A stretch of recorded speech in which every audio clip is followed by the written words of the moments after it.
Hello and welcome to another installation of me giving you a lesson from beyond the beyond. Uh, I hope that everything's good. I hope that everything's working. And I hope that we get through 3.8. It's not that long of a section, and it's fairly understandable. In fact, half of the section you've already kind of done, and it's just taking that section, which is 3.7, the last one we did, and working it together with this new section. I'd like to review just a little bit 3.7 actually. So turn back to 3.7 if you haven't already. And I want to make sure that you remember some of these things. Important parts of cell respiration. Okay. The fact is that cell respiration is all about this. It's all about glucose and oxygen. That is not my highlighter. Where is my highlighter? Ah, highlighter. Yeah. It's all about glucose getting into the mitochondria from what you eat, plus oxygen getting into the mitochondria from what you breathe, leading to carbon dioxide, plus water, plus usable energy. Usable energy is in the form of ATP. That's the important thing that you make. Very slow. The important thing that you make. And you also make carbon dioxide and water, which you breathe out, and you either sweat out or pee out or breathe out or use. That water can be used as well. This all happens in a mitochondrion. Oops. And oh, it's awfully slow. It all happens in a mitochondrion. So these are the things that you need to know for 3.8 as well. So turn to page 3.8.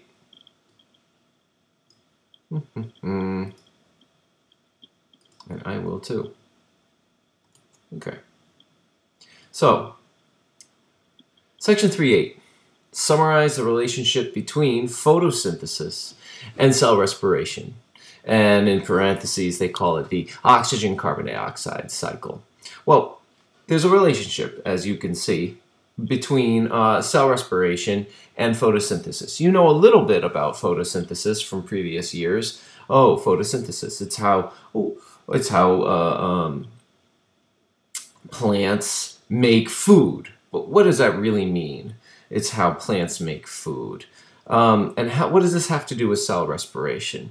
So we're going to look into this a little bit now. You've already looked into cell respiration. Cell respiration is what we looked at just yesterday, and it's what I just went over for the first couple minutes of the period today. Cell respiration is important to us as animals, but it's actually also important to plants too. We're going to look at the relationship between that and photosynthesis. Wow, it's really slow. Okay.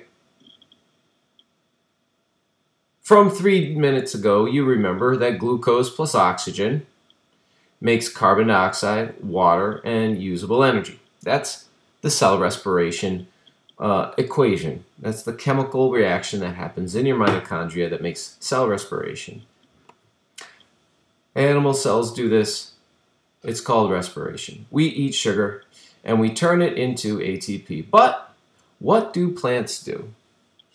Plants don't eat their glucose. They don't get their glucose from eating food. Okay? What they do is they make their own glucose. They make their own glucose in a process called photosynthesis. So, plants make their own glucose, and they do that through photosynthesis. And photosynthesis looks a lot like this. Whoa, don't want so far. Going back just a little. Oh, this is going to be a pain. What they do is they take carbon dioxide. Remember, that's what we breathe out. So they take carbon dioxide. They take that in through their leaves. And then they take water. And they get that through their roots. And they, through the magic of sunlight, which I could make like a big yellow sun right here. Oh, the sun. Through the process of sunlight.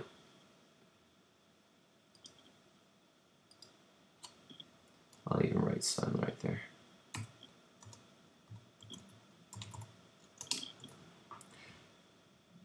And chlorophyll, but I'm not going to write down chlorophyll. But through the use of sunlight, it takes carbon dioxide and water, and it mixes them together, reacts them together to make glucose and oxygen. Right here and right here. So it makes glucose and oxygen. Now this may look a little familiar. If we just come up a little bit to here, we notice that we use glucose and oxygen to make ATP. Plants make glucose and oxygen down here, and we use glucose and oxygen. That means that they make what we need. Yes, they make what we need. Interestingly enough, I noticed something else up here. For cell respiration, sure, we use glucose and oxygen, and we make carbon dioxide and water and usable energy. Carbon dioxide and water. This looks familiar. This looks a lot like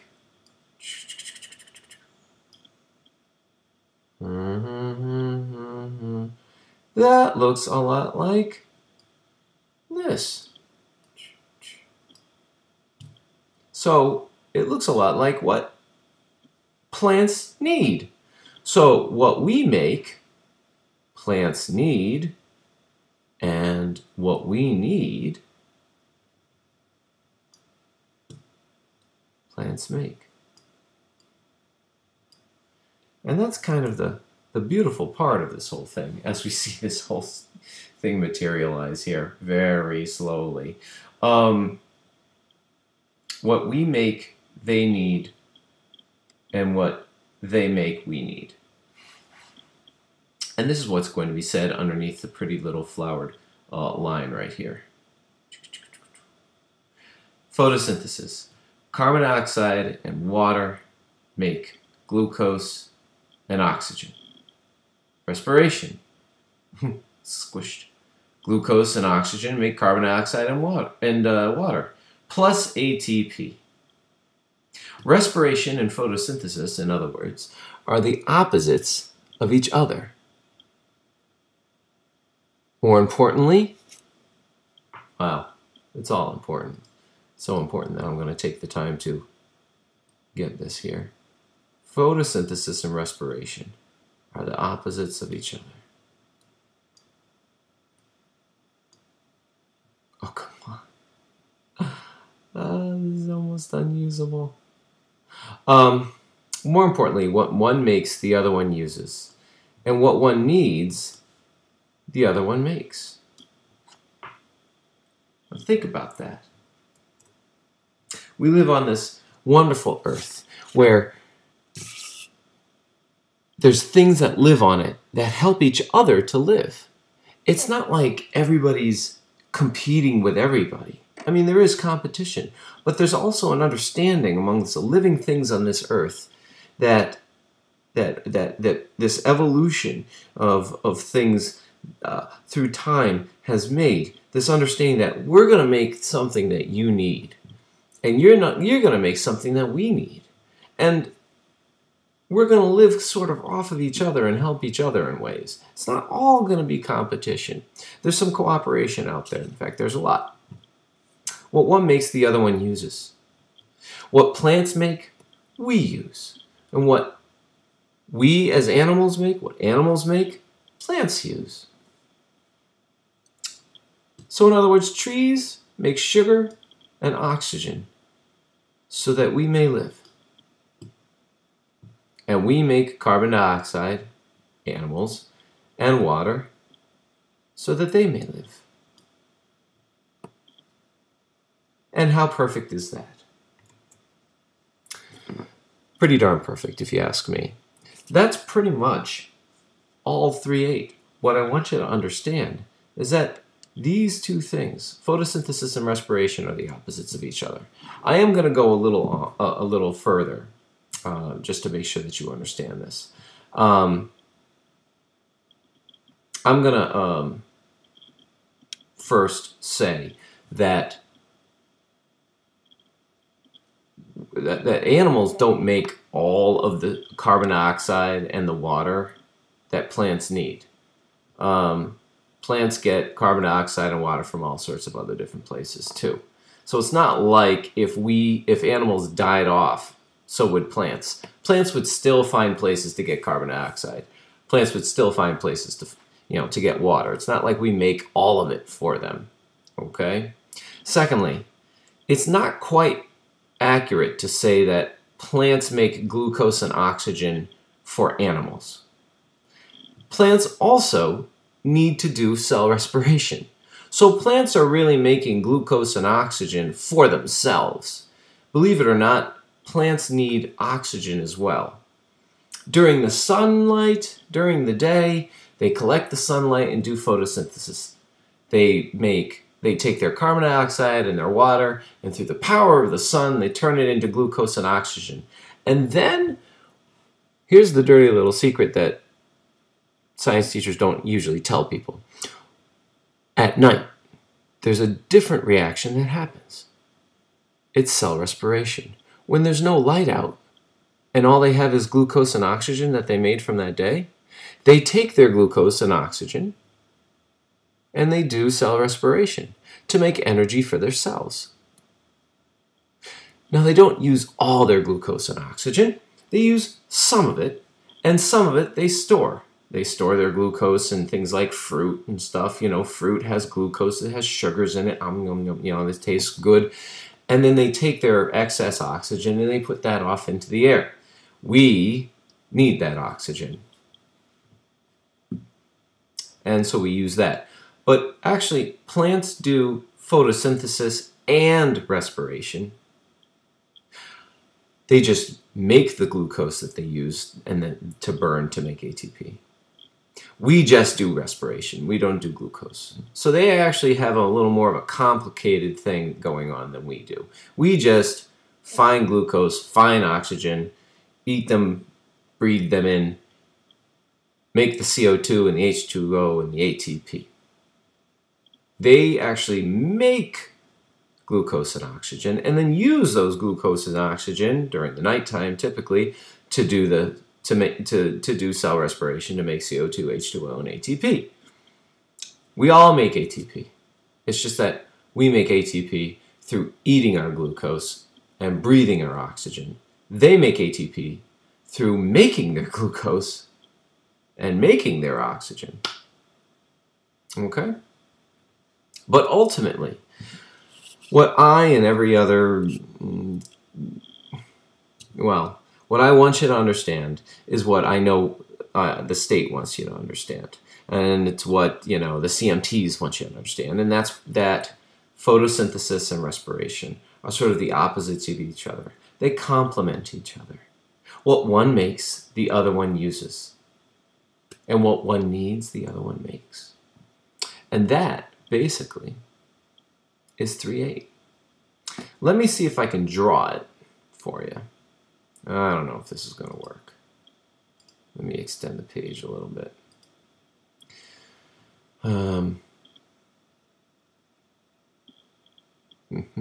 Let me draw a picture just for fun.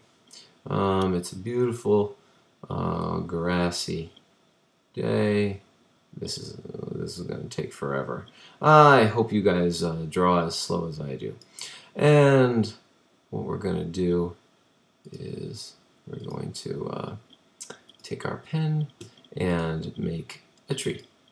And here's our tree.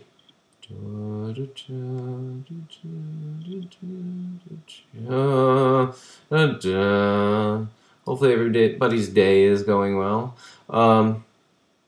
So that tree is a plant, and because it's a plant, it does photosynthesis. Over here next to the tree is a cow, which is hard to draw when you can't exactly see where everything is going. That is no cow. But it is going to be as close a cow as we come. Yes. Which is the front and which is the rear? That's what I'm trying to figure out right now. And I don't know, let's make this the front. Because I didn't think it was going to be the front. So, here's the cow. And here's the fangs. And there we go. Okay, big fanged cow. And the tree. So the tree lets out oxygen, O2, and the tree makes glucose,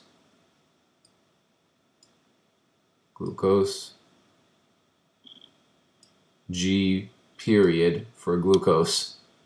This oxygen will then get breathed in by the animal, and the glucose gets eaten by the animal.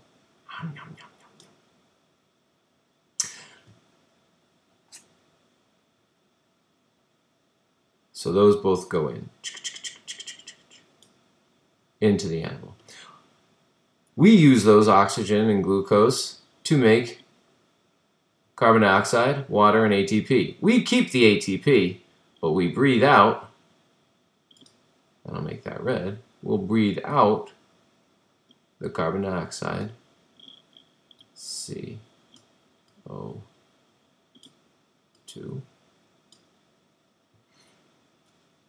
The trees bring that in. The trees breathe in the carbon dioxide. We also make water, and maybe we pee it out, let's say. So I'm going to make little tinklings of water right here. Drip, drip, drip, drip, drip, drip, drip, drip, drip. The water gets into the ground and gets sucked up by the tree so that the tree has H2O.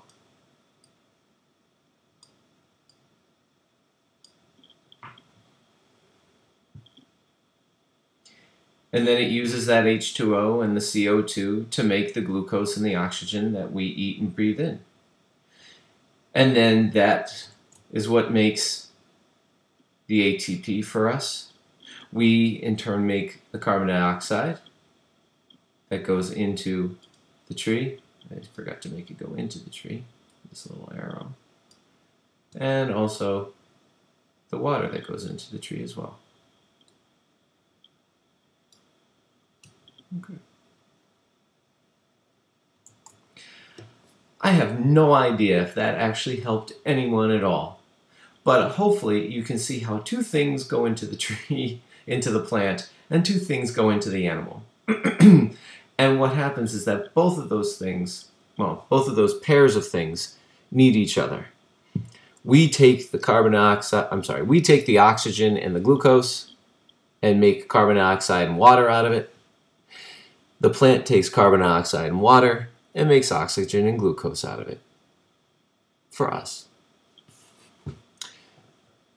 I'm going to try one more thing. I'm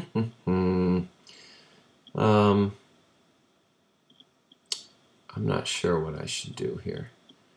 Here's photosynthesis. P colon. CO2, right, plus H2O lead to glucose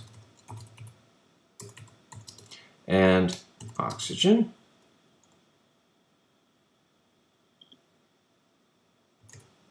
Okay. That's photosynthesis. Now watch what I do with cell respiration. Cell respiration.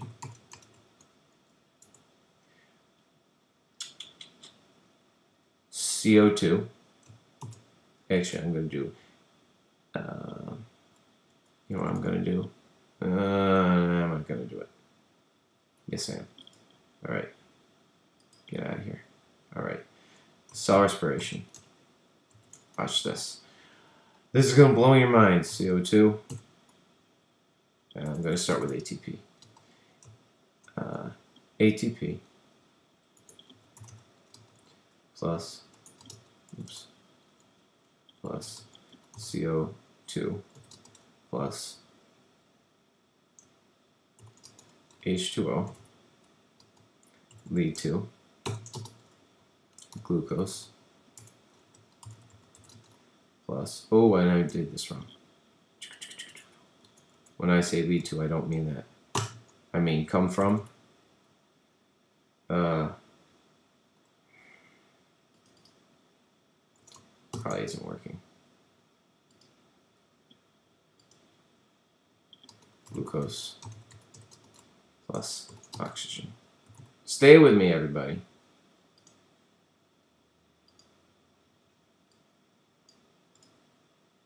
Now, I'm going to try to move this. No, it doesn't want to move, of course. Maybe it's because I'm on this. Okay, watch. See that? Oh, come back, come back. All right, good enough. All right. Carbon dioxide and water. This is photosynthesis. Carbon dioxide and water make glucose and oxygen to do cell respiration. Glucose and oxygen make carbon dioxide and water and ATP. Can you see the cycle here? So if I draw little lines, I want arrows. Those aren't going to work. Maybe this will work. How about this one? Huh? Are these arrows? Oh, yeah. Oh, yeah. Okay. Carbon dioxide and water make glucose and oxygen in photosynthesis. These two things make carbon dioxide and water, which makes glucose and oxygen, which makes carbon dioxide and water. Plants make glucose and oxygen, which get given to animals. Animals take the glucose and oxygen and use it to make carbon dioxide and water, which then go to plants. Plants use the carbon dioxide and water to make glucose and oxygen, which then get given to animals that do cell respiration, glucose and oxygen, to make carbon dioxide and water, and so on and so forth, around and around in a big circle. And that's pretty much what I want you to understand from this, is that there's this big cycle. If you look at the top of your paper while you wait for the cycle, if you look at the top of the paper, you'll see that it says something about a cycle. The oxygen-carbon dioxide cycle. This is the oxygen-carbon dioxide cycle. Follow the arrows. All I did was take the cell respiration formula and flip it.